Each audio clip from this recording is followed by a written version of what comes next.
सोना दे बटऊ की खुशी मानकर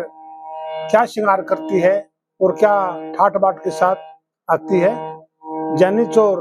बटेऊ बन कहा जाता है और सोना दे को पता लगता है तेरा बटेऊ आ गया तो मन में बहुत खुश हो जाती है और क्या कहने लगी सुनिए। ओ सोना दे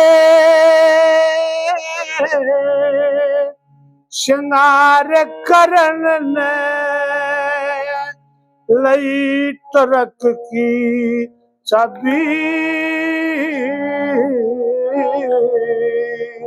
सोने का गहना पैरा और पैरी तिल गुलाबी। सोना दे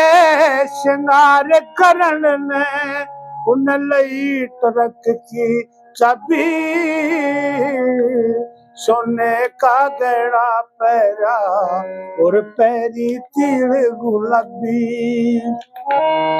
तार पराने नए पैर लिए दूजा ढंग बदला था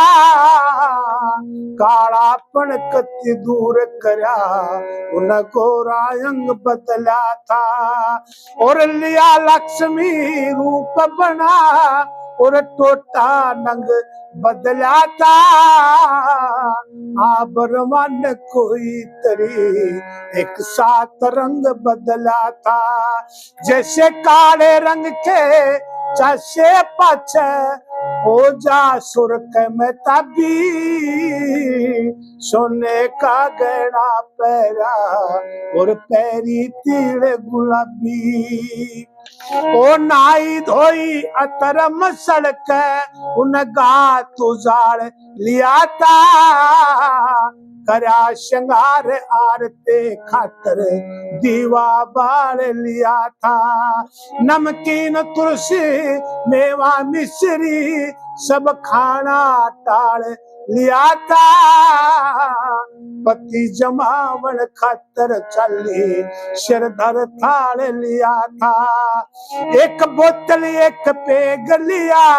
कदे हो ना पति सरबी